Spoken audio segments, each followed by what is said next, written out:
Virtuous Men, a podcast devoted to sharing the...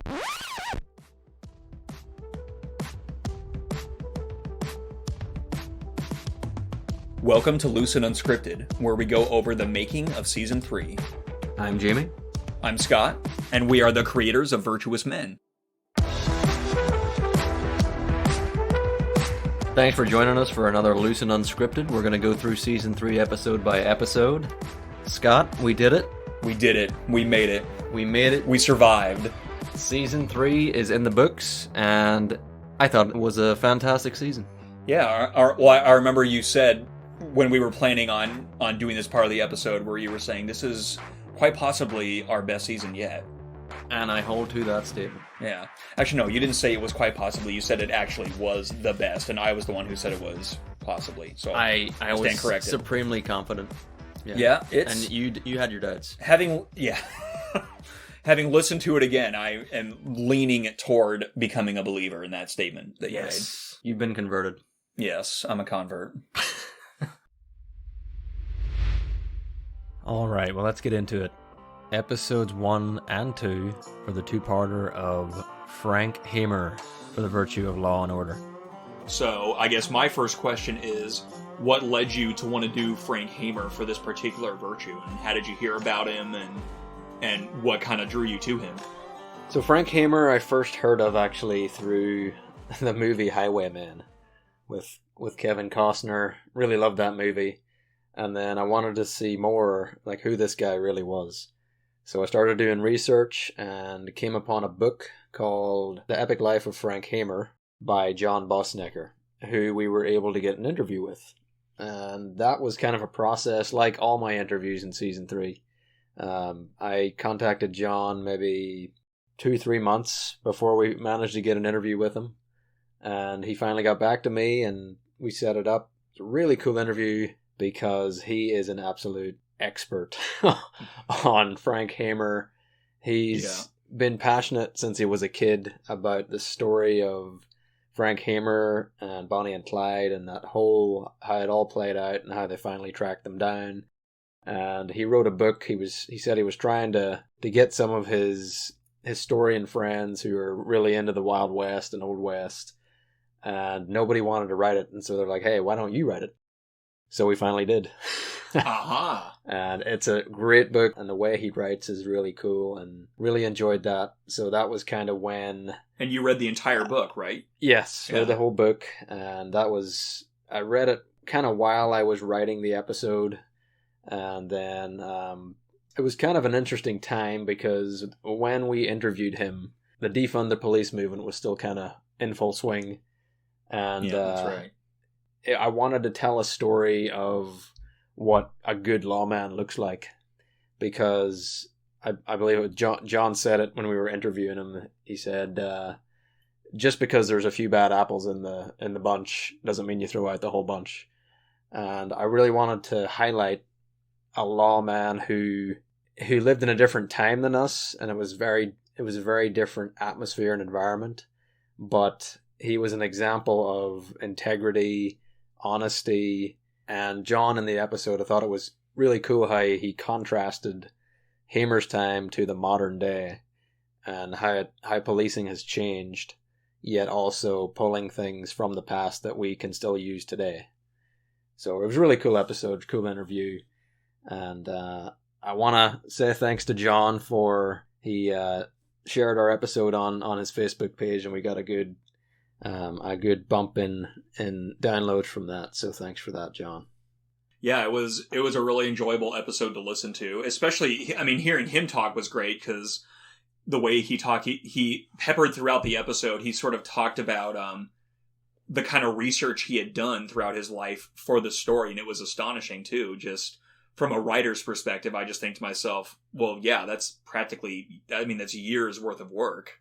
Doing that sort of thing is researching FBI files and police files and getting interviews with someone who knows someone from that time period. So it was very cool hearing from someone who had really done all of that grunt work to bring us the story of this guy who was from that time. Absolutely, yeah. And in this episode, there's a lot of gunfights. A lot of I great could tell. sound effects, Yeah, and I had fun with that. That was the theme for this season, is Jamie doing gunfights. So that was a real theme for this season in the sound effects department. No kidding. And of course, your, I mean, we're not going to play it because it's private, but your Barrow outtake is still something I laugh about. Well, you should maybe provide a little bit of backstory about what that is. It's become this outtake that's been legendary among us. But so I guess to describe it, so every once in a while we read lines for each other's episodes, like if you need an additional voice, that sort of thing. So he had me read a line. It was from one of the people, though, that was part of his group, Hamer's group. And it was right before they were killed Bonnie and Clyde. And he whispers, "It's Barrow. The Parker woman's with him," or something. And I gave you a bunch of different takes, but then I just completely let loose on one. And you even added our favorite Hot Fuzz reference in there. Yeah, of course. And I threw a Hot Fuzz reference in there, too, for those. But that'll just remain private for all time. But it's become legendary among the crew of Virtuous Men. Oh, yes. So one thing that was also interesting about this episode is that it was our first 2-part episode. Ah, yes. So normally I'm averse to that sort of thing because I tend to like to edit. I'm kind of the most ruthless editor of the two of us. Like, I like to get it down to as short as possible. I don't like a lot of extra flab on there. But in the case of Hamer, I feel like it was right to make it a part 2 because of the way that his life and career separated. Like, you sort of have before Bonnie and Clyde and during Bonnie and Clyde. So maybe you could explain your decision behind making it a 2-parter. Yeah. So in the beginning, I had no intention of making it a 2-parter. But as I started, the start of where Bonnie and Clyde come into the story, I realized, wow, this thing's going to be really long. Which is a common theme for you. Yeah. Two of us. I like to get all the juicy details in there. So I just kept writing and said, well, I'll figure this out later. And while I was going through it after I wrote the script for it, I thought, oh, you know what? This is perfect. We'll just make it 2 parts. There's a perfect segue here into part 2, and there's a perfect part to break it up. And I thought it worked perfect. Yeah, I think in the case of this episode, it was right to do it that way. Because, I mean, I feel like if you did that for someone whose life didn't really follow a pattern like that, it would have just been sloppy and weird. But in his case, I feel like it was perfect. So, yeah, perfect episode to do our first part 1, part 2. All right, episode 3, because Hamer was part 1, part 2. Episode 3 was Michelangelo, which was written by Scott. So, talk about who you interviewed. You interviewed 2 people, right? Yes, so I kind of wanted to dip into your world for what you did with season 2, where you did an episode where you interviewed 2 people. Yep, for John Muir. Yeah, and the reason that I wanted to interview 2 separate people is because I wanted someone who could provide historical information about Michelangelo himself, and then someone to talk about the artworks, and then a commentary on the history behind his life. So I kind of wanted to approach it from 2 separate angles, and I didn't start the episode wanting to do it that way. I initially just had one person. Ross King was the one, and I've read a number of his books. Really good author of art history, and his book about Michelangelo and the Sistine Chapel is fantastic for those that haven't read it. So and this was one interview where I did it very early, probably earlier than I've done any other interview before I even wrote the episode. I probably had the interview 3 or 4 months before I even wrote the episode. So it was kind of just sitting there waiting to be used. So it was interesting in that end. So normally in a situation like that, I wouldn't pursue doing somebody else, but I felt like, you know what, this would be cool to have another perspective here. And I was fortunate enough to get Andrew Graham Dixon, whose work I wasn't as familiar with, but when I looked into his body of work and I recognized certain things that he had written, and it was really, really great to get his perspective as well. So you're an art lover, have been all your life. What was the most enjoyable part of making this? Because it's Michelangelo. That's right. And that's a blessing and a curse, because I mean, he's one of the most monumental figures in art history, if not the most monumental. So I mean, where do you even begin? You know, I think one of the more enjoyable things about the episode was, I think, stripping away the mythology that's built up around him, because that's one of the goals that we've had with this project from the beginning, is to make these men real men. Yeah. Like, make them into real men, because often we make them into mythological figures, and few people are more mythological than Michelangelo in terms of art history, so it was really enjoyable stripping away the mythology and just basically bringing him back down to earth as a real man that we can relate to. Because in reality, the work that he created was phenomenal, but he was not an easy person to get along with. I mean, he was a very abrasive individual in a lot of ways and rubbed a lot of people the wrong way and was very outspoken about his frustrations and, just very argumentative if he wasn't getting his way, and, butted heads with Pope Julius II about a lot of things, his greatest patron. And so, I mean, he would not have been an easy person to get along with, and you don't really see that in the work that he created. I mean, you look at something as beautiful as the Pietà, and you don't think the person behind it was this ugly, rude, self-absorbed guy, I mean, and that's also one of the great ironies, too, of Michelangelo, is that physically he was not a very attractive guy. I mean, you see portraits of him and he looks very ghoulish. So it's interesting that someone that created some of the most beautiful and famous works of art was himself not really that good-looking or enjoyable person to be around for the most part. So it was interesting bringing him back down to earth, I guess, in that way. Yeah, I thought of, when I was listening to this for the first time, I thought of way back to season 1, where you interviewed Martin Kemp.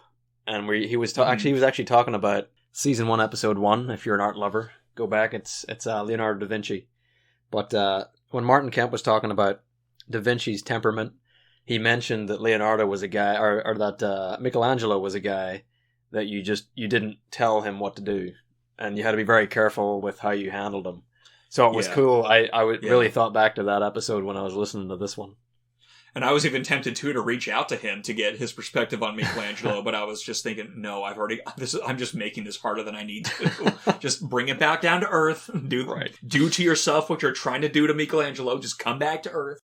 Yeah, it was interesting comparing the two, because I think to myself, man, if there was one episode I would do anything to go back and redo, it would be Leonardo da Vinci, because they were titans of the Renaissance, and they famously disliked each other. So that was another interesting thing, too, is sort of getting to mention da Vinci in this episode as kind of a link back to season 1.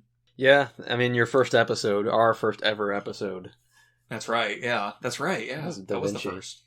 One thing I enjoyed about this episode was the quote where Leonardo's painting, and the quote is him describing his body shape and how he felt when he was painting the Sistine Chapel, the ceiling of the Sistine Chapel. Oh, well, the greatest thing, I'm glad you brought that up, because I think it might be the greatest joy of this project is having my dad record lines for Michelangelo and getting him to say the line, and as a counterweight, I use my arse.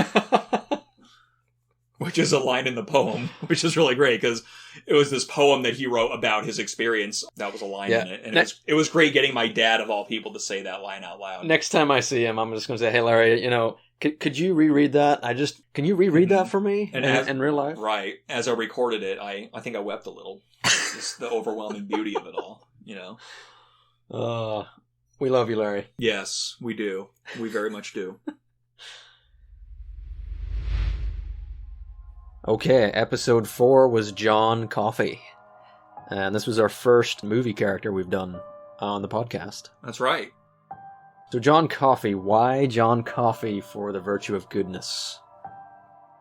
That's a very good question. I think, I guess for one thing, I am a huge Stephen King fan, and more people know about The Green Mile from the movie than the novel. And I think part of that has to do with the fact that Stephen King initially wrote it as a serial novel, which is basically a novel broken up into little tiny paperbacks that are released one after the other and then eventually published as one. And it was a really common technique in the Charles Dickens era. He used it a lot. So more people know about about John Coffey, the character, from the movie, but I really wanted to dip into the novel. And for those listening, pretty much a majority of the information that is in that episode is from the novel. A lot of it is not from the movie. So I thought it was a really cool chance to kind of illuminate the novel a little bit more, because there's so much more richness in the book than the film.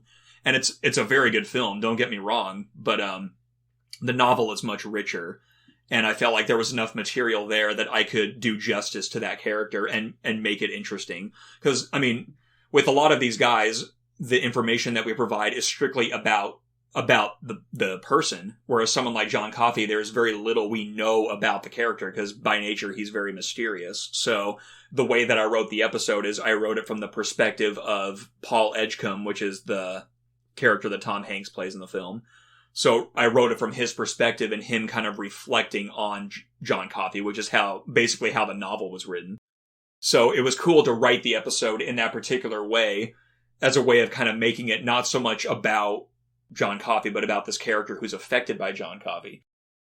I think that's the reason why I wanted to choose John Coffey, is because he stands out as a symbol of goodness. It isn't so much that every single little thing that he does is personification of his virtue, is that his character has symbolic power. And I thought that was a very interesting way to approach it. And I think that, and there's something very mythical about that as well. Like, it has the purity of mythic storytelling to it, where there isn't all of this backstory, there isn't all of this character analysis. It's just that this character is an archetype of this virtue. Yeah. So and none of our people that we've done have been like that. So it was really interesting to approach it in that way, is getting someone who's more symbolic of this virtue.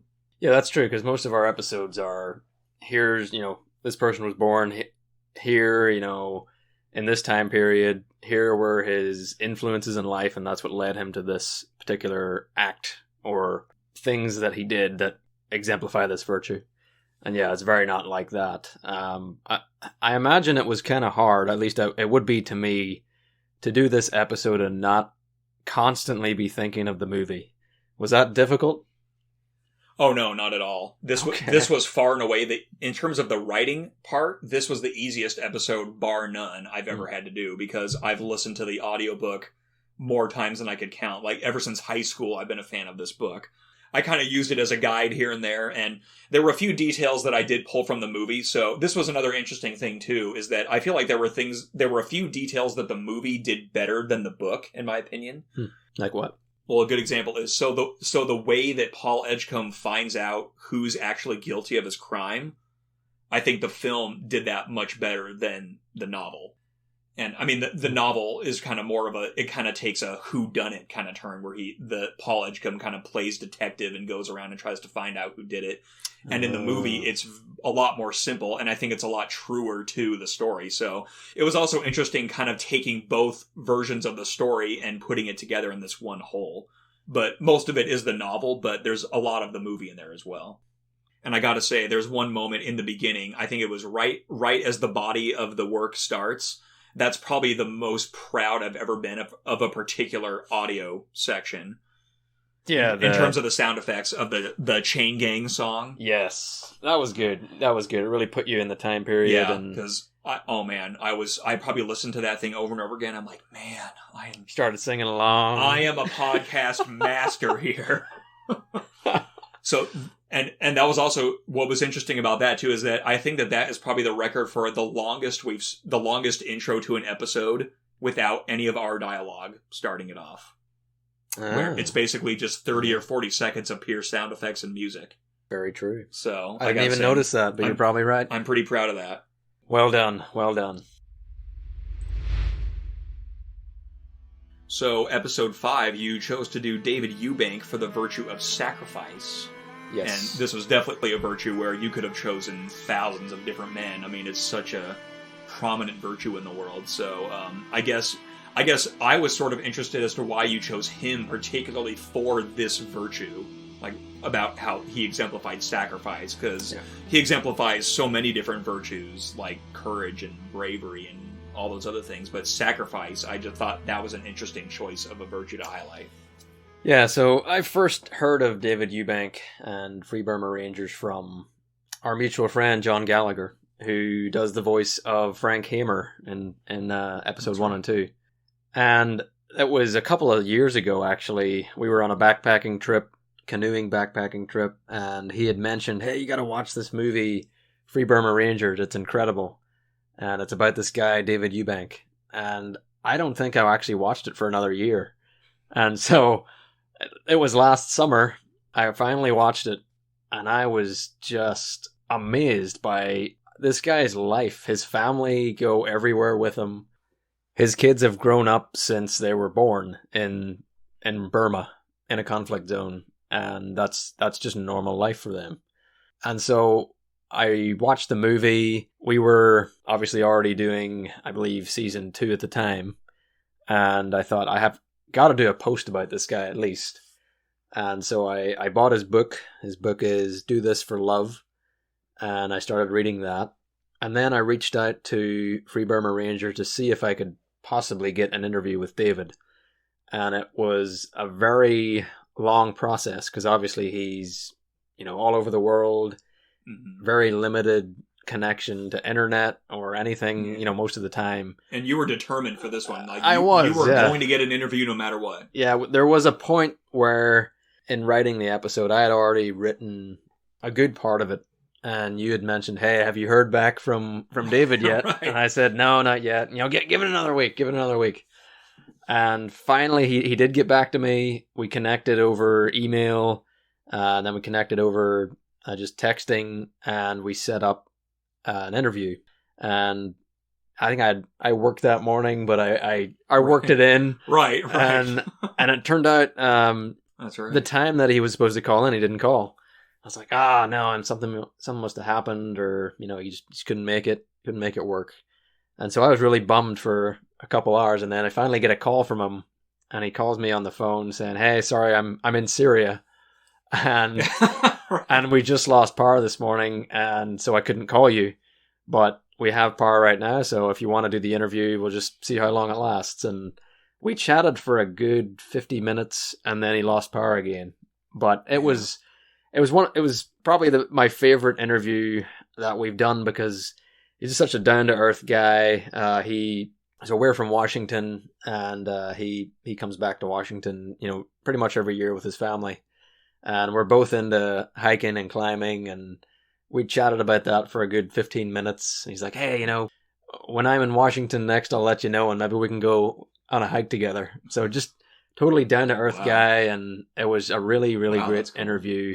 Not to mention the story that we were telling in this episode, that the first-hand account from him was just incredible.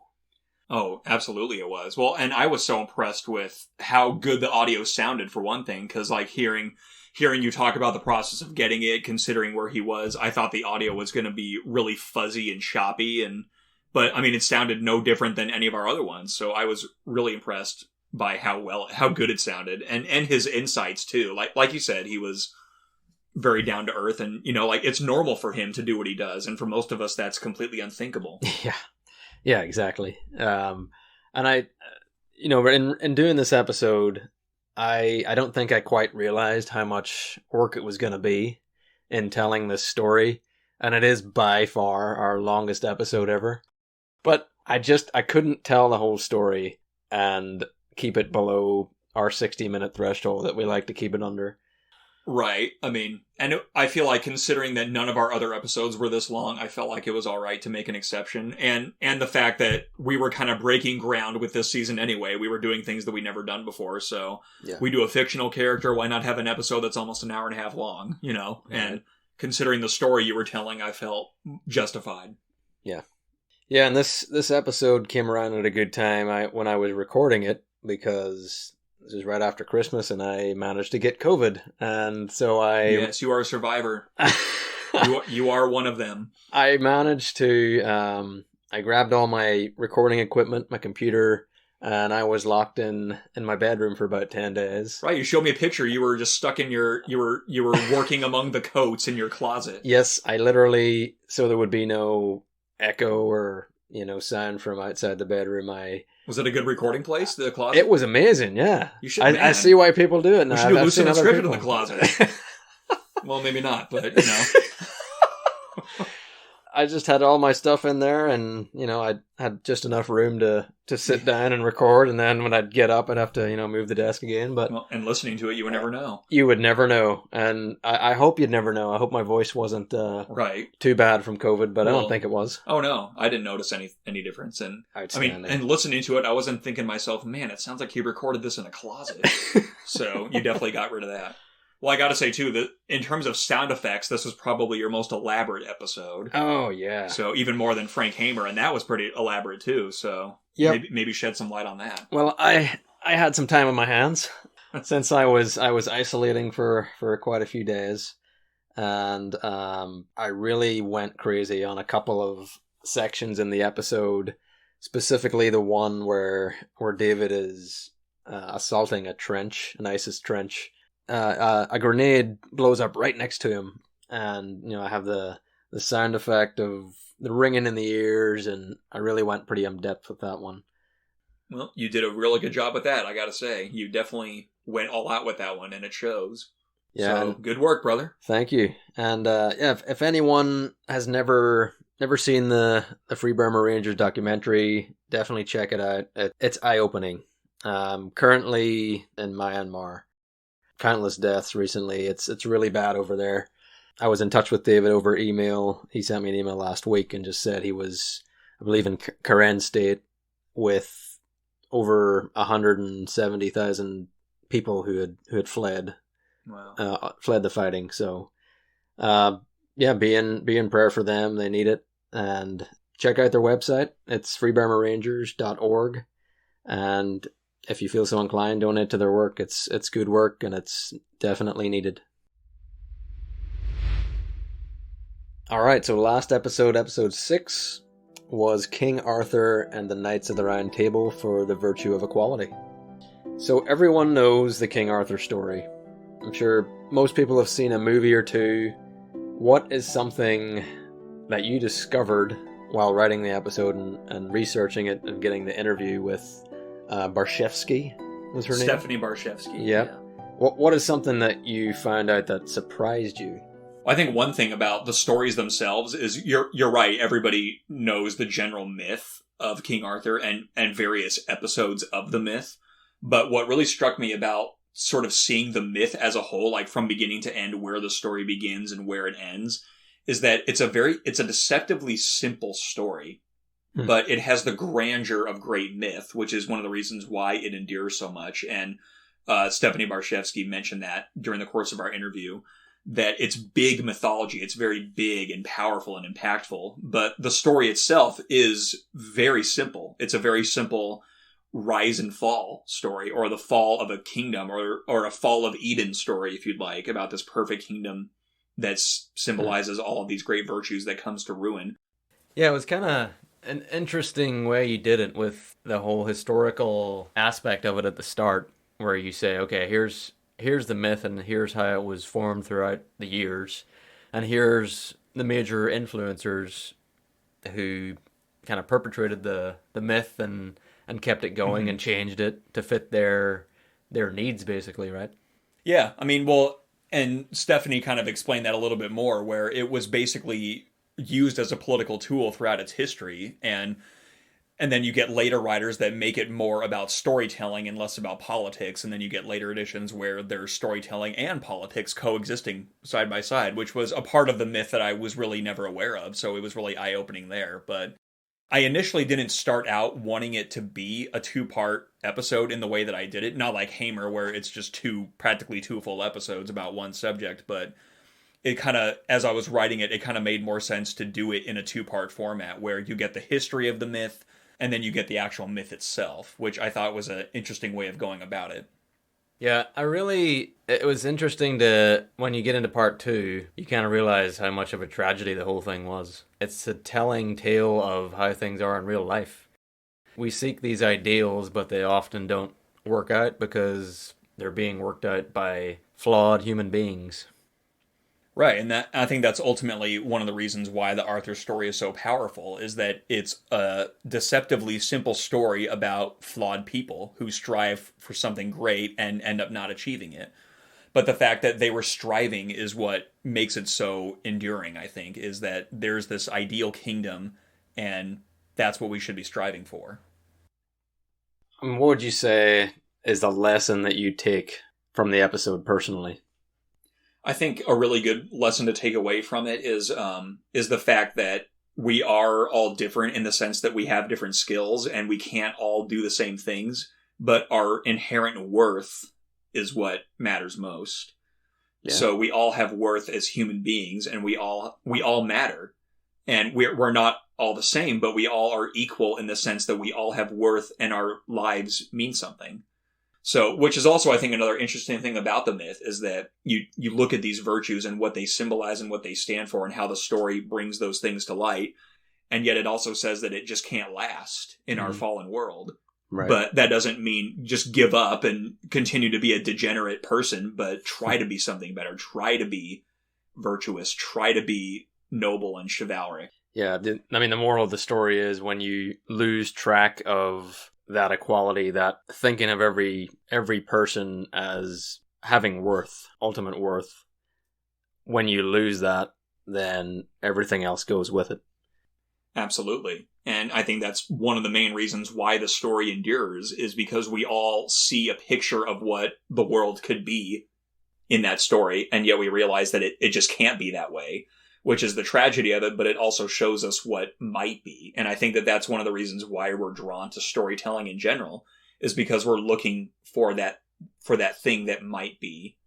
So it's very much like Coffey in the sense that it symbolizes these things, and that's really where the power comes from. It symbolizes equality. It symbolizes a perfect kingdom and what a kingdom should be or what a country should be. It just has that symbolic weight.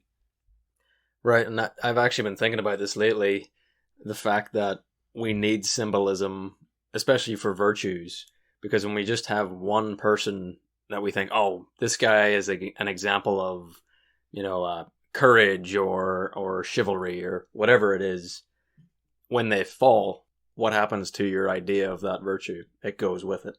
And so you need an actual symbol of that, not just a mere mortal man who will fail you. Everyone at the end of the day will fail you.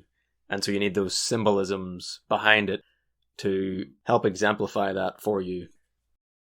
So what was it like interviewing Stephanie Barshevsky? She was from Clemson? That's right, yeah. Yeah, author and professor. It was interesting, too, because she actually wrote a book about Titanic and Shackleton, I think. Oh. Which was really shocking, because usually whenever we interview someone, we like to look into what they've done, if they've written any books, that sort of thing. So I thought, oh man, wow, someone who's done a few people we've done, amazing.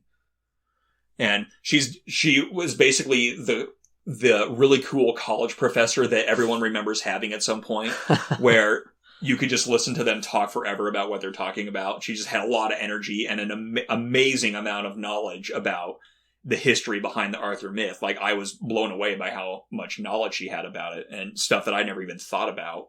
And was very cool. It's just always great listening to people that we interview talk about the subjects, because their knowledge of the subject is just so impressive, and her knowledge was vast.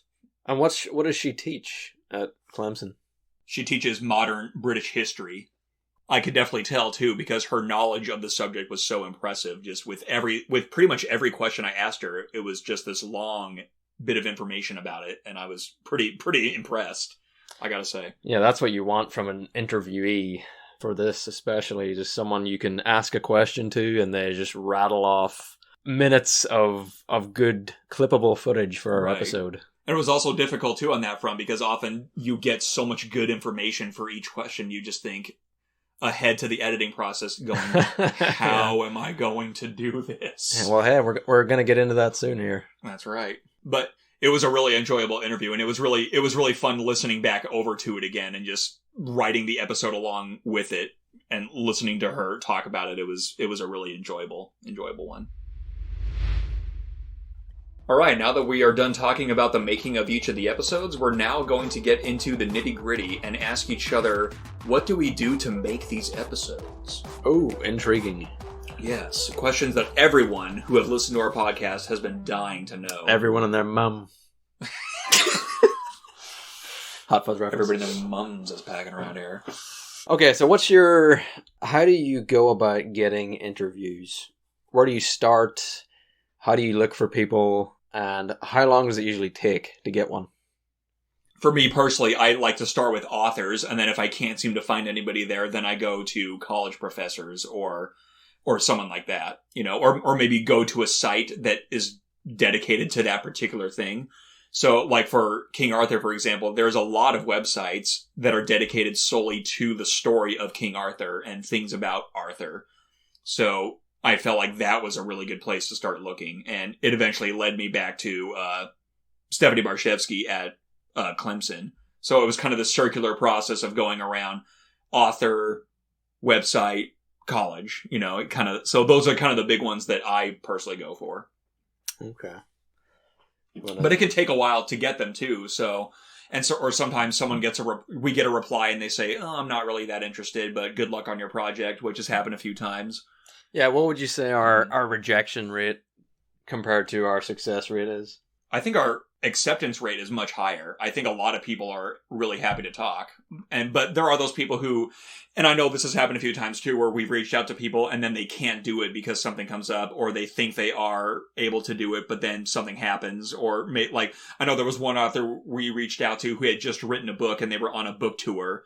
So obviously you don't have time for that. But so some of them are probably happy to talk, but they just can't for whatever reason. Come on, you can be on Virtuous Men and they could help you in your book tour. And which is the line that I use. And then they just further alienate themselves from us, So, please lose my email.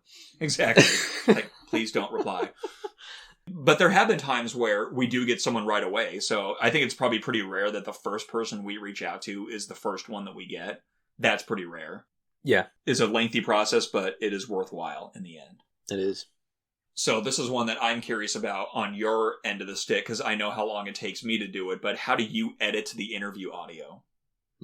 Well, usually I'd say all but one of the episodes I've already written the episode, and then I go back to the interview audio and start picking that apart, because I know what I want to write, because I've already done the interview. I have that to draw on, and I've usually read a book, sometimes the same person between the interview and the book. But once I have written everything, I know exactly what sound bites I want to go along with the script, and I'll just start listening to it. And I'll usually just put my headphones on and just hit play, and I'll start listening to the entire interview again. And I'll also have my script up on the screen, and I'll say, okay, I'm listening to this, and I'm also kind of reading at the same time. And I'll say, okay, this that they just said will fit perfectly right here, and I'll just make a note of that, and then save that, and then then I'll go back to that when I'm recording the episode and adding all the audio in. How about you?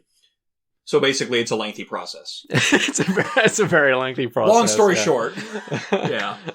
Yeah, it takes a while. It does take a while. Yeah, I think this is one area where we differ. I think I'm kind of the reverse, where I get the audio and I break the audio up into chunks, and I go through and I look at the questions that I ask, and I try to find all the audio that could potentially speak to that, because very often they'll speak to that in other parts of the interview. Yeah, that's the tough part. Right, and that can be a very lengthy part too, of taking chunks from that and then making one big chunk where, okay, this chunk is devoted to this particular subject. So like with King Arthur, for example, so this is the portion where she talks about chivalry or courtly love or the writers who were influential in that. And I have a thing about that. And then the next thing is about, well, maybe there's a lot of things she has to say about Lancelot and everything with that. So I have a whole separate file devoted to Lancelot.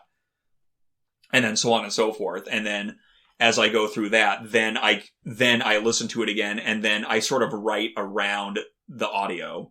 So as opposed to writing the whole thing beforehand and then putting the audio in there. Because I used to do it that way, but then I realized it was making the process a lot longer, because I would have to then rewrite big chunks of it or take stuff out. And it just made the process much longer than it needed to be. So I just kind of decided, okay, so whenever I get someone to interview, I'm just going to write around that, and sort of, because it's just easier for me to do it that way. I find it doesn't take as long. Why make it longer for yourself when you don't have to? But definitely two different ways of working for sure. And then, so I guess in addition to that, so once I have the chunks of subject matter spread out, then I go through and then I start the lengthy process of getting the audio and piecing it together into a coherent piece. Yeah. So like this chunk here, that chunk there, and then you weave it together into one coherent thought. Yeah. And then you take that and put that in with the episode, and then that's what you choose to write around until you go on to the next thing. But I like doing it that way too, because then you can write it in such a way that the narration that you write feeds directly into the interview part. So a good example, So in Michelangelo, where I share a story about how when the David was revealed, how the first, like the so-called mayor of Florence, that's not the proper term, but that's basically what he was. He was one of the first people to see the David, and he commented that the nose was too big. Yes, I love that part. So a good example of that is, so I wrote in the narration, the David was finally revealed in 1504 or something like that, but one of the first people to see it said they didn't like something about that. And then I go right into the audio. Yeah, I tried to do that. I just thinking back with Eubank as well. You never want to, and I think with where I write the script first, sometimes I will go back and I'll use the audio to tell that part and just get rid of my part. Because obviously if you have a part where, especially in the Eubank case where it's him himself telling the story, you want to use that. You'd want him to tell the story. Which is also the nice part, too, about going over people that you interview, is that it's often much better when you just let them say it. Like, they're doing the work for you. Just let them talk. Exactly. You don't have to write anything. Just let them talk about it. Okay, my question is, how do you pick your music? What is the process like? This is definitely, I think of all the things that are different about our processes, this one is by far the most difference between us.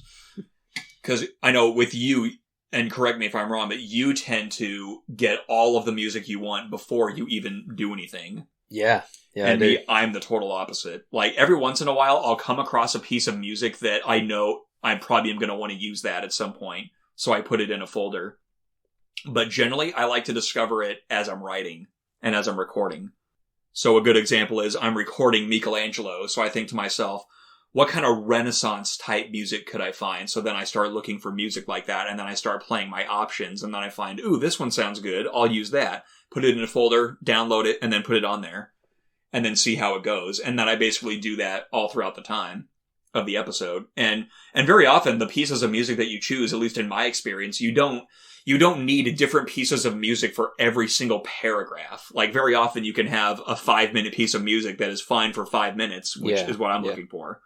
But every once in a while, I've made discoveries where a piece of music just fits in perfectly with my narration, and then I actually edit the narration around the music so that it is timed perfectly. Because for me, timing is very important. And this is also true of sound effects as well. Yep. Timing is extremely important. And that's probably just me being a film nerd or whatever, but it kind of applies to this, where the way it's timed and the way it pieces together, that's super important. Or like how long you let a piece of music play out, or how long do you let sound effects take over? Is it fine just letting them go for about a minute or so? Because very often that's totally fine. I mean, if it immerses you in the world of the story that much more, then by all means, go for it. Yeah, for me, during season 2, I started to put together an album on the music source we use is Epidemic. But I'll put together anywhere from 20 to, I think Eubank had like 40-something songs. And I know that this song goes together with the theme of the episode or a specific moment in the episode. So I'll just throw it in there. And then when I'm trying to go through and when I have it all recorded, when I have all the audio from the interviewer broken up and put in the episode, I'll just go in there and say, okay, which part is this song going to work for? And I'll start adding music. And ever since, it's worked really well that way. So for you, it's more about in your narration, you think, okay, this is kind of a somber part of the story, so find somber music. Exactly. Yeah, and obviously for Hamer, it was very, country, Old West music, a lot of, fiddle and... that I think musically that was probably your best episode. Yeah, I enjoyed that, putting in some harmonica music. Just loved that. And Eubank was another one, because there's a lot of, Middle Eastern music. What was the instrument I used in there? You informed me what that was. A duduk? A duduk. It's the national instrument of Armenia. It's a very, very mournful wind instrument, and you hear it a lot in film scores. Yeah, very, really, really beautiful instrument. But yeah, Scott, I think you're the only friend I would ever know that would know what that was. I just have a thing for instruments from other cultures, so naturally. Yeah. Well done. So between music and sound effects, which do you like to do more? Sound effects are a lot more work. So if I have time on my hands, sound effects, because they're fun. And I really like the Eubank episode we already talked about is really heavy on sound effects. You have this picture in your mind, like the way I do it, I already have it recorded, and I know what kind of sound effect I want. And you already have the sound effect in your head, but then when you start looking for individual sound effects, you find something that works even better than you had in mind. And it just, the whole process is a changing, evolving process. And that's what I like about it so much. Sometimes you create something that is really good, and it's not at all what I thought it was going to sound like, but I love it. You add it in.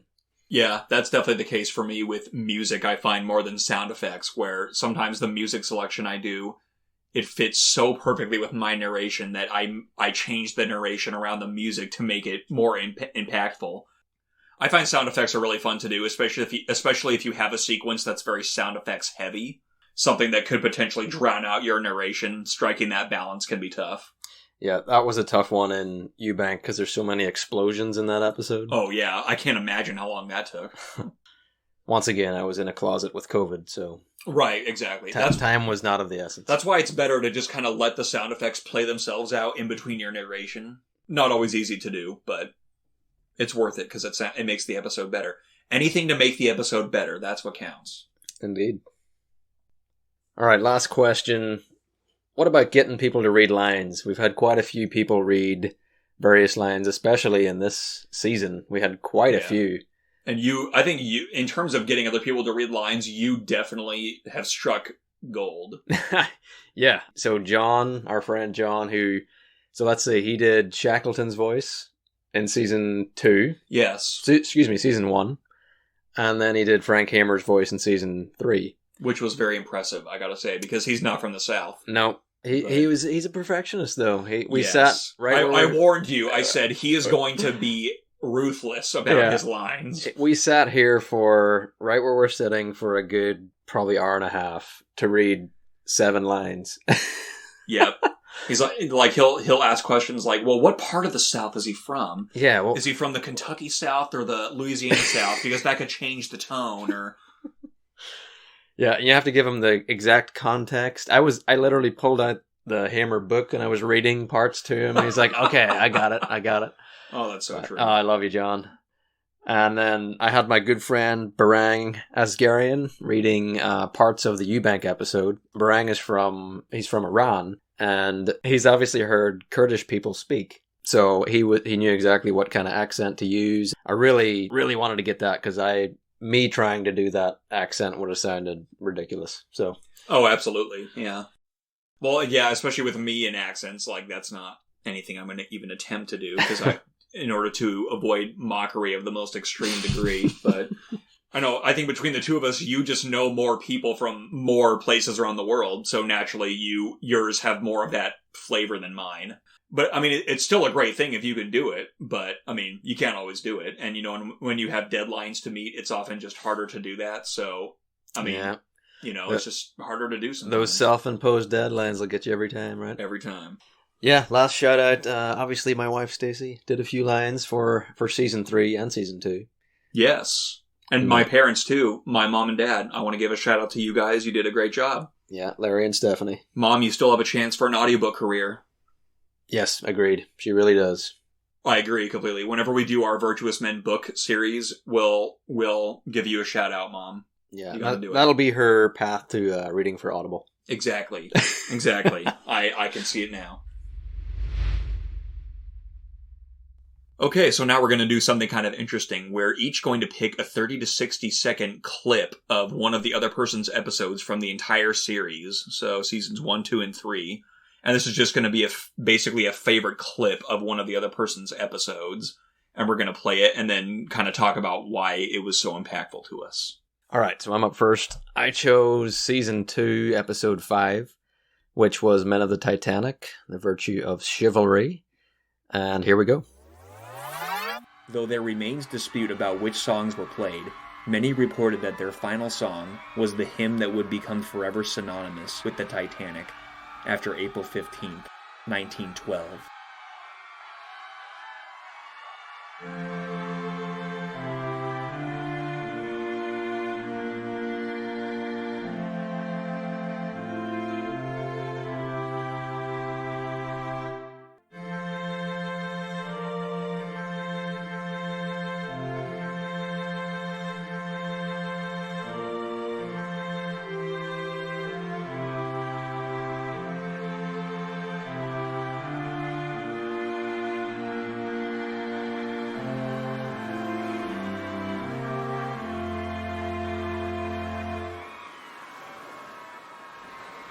Many brave things were done that night, but none more brave than by those few men playing minute after minute as the ship settled quietly lower and lower in the sea.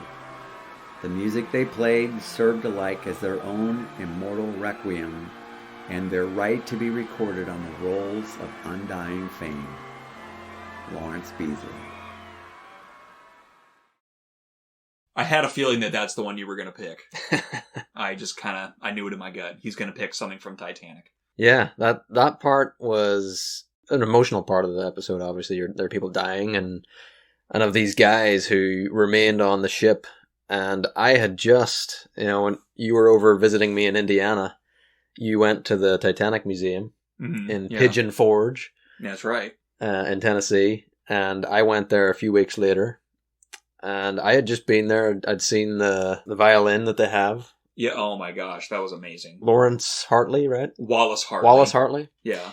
They have the actual violin he played that they got from the bottom of the Atlantic. And it's just an amazing part of the episode.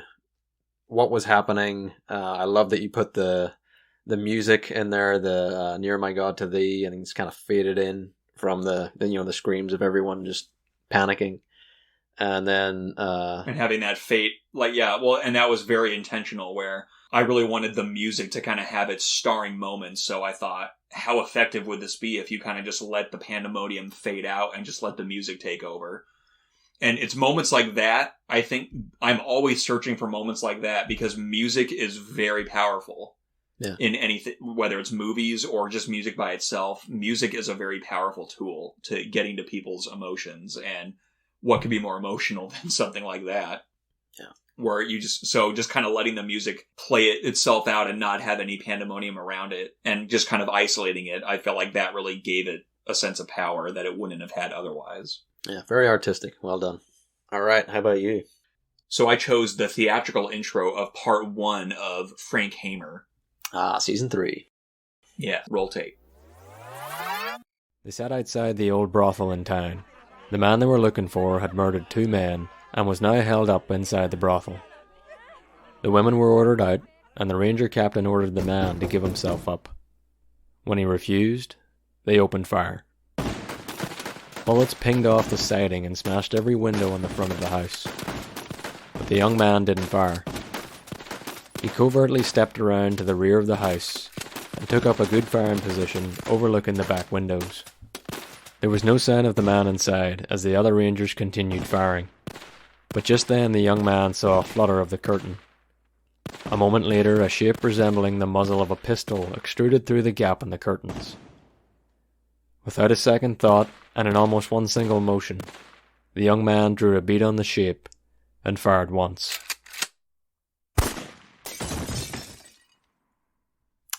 Very nice. Yes, I had a lot of fun creating that one.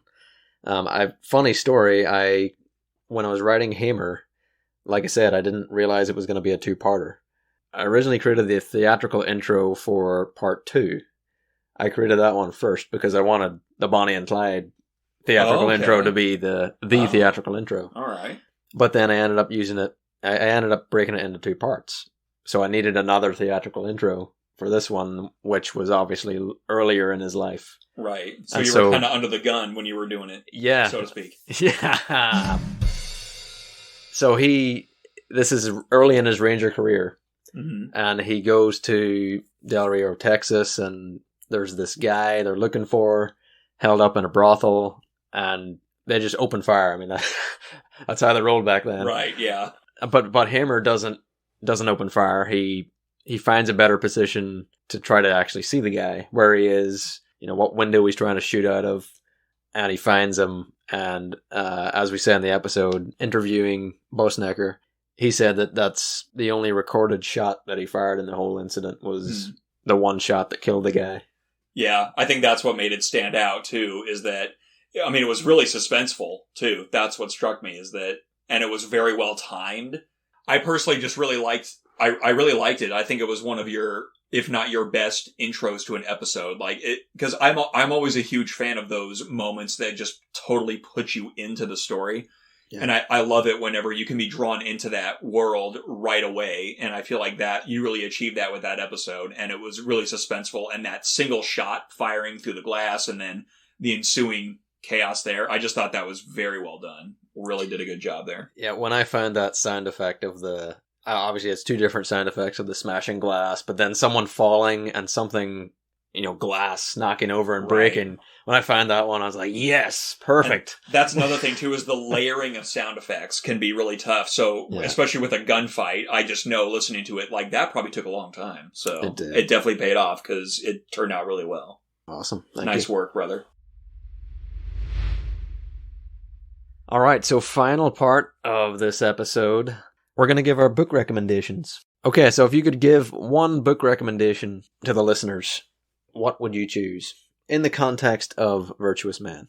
That's a tough one because there's so many good ones. There's a lot to choose from, and we both have delved into a lot of books for this project. So I guess I would have to say, in terms of just a really good read, bar none, you got to choose Endurance by Alfred Lansing, which is which is widely considered the definitive chronicle of Ernest Shackleton's failed journey. Absolutely. Yeah. And there's a lot of there's a lot of detail in that book that we obviously didn't have time to cover. So it's just a richer experience of that story, which is the real benefit of reading books, especially for research, is you get so much more than you would get from like a YouTube video or a documentary, is that books can just go into detail that those things can't. So for something like this project, you want to get a lot of that material. So I would say Endurance definitely gave a lot of great information for Shackleton, and it's just an incredible story in general.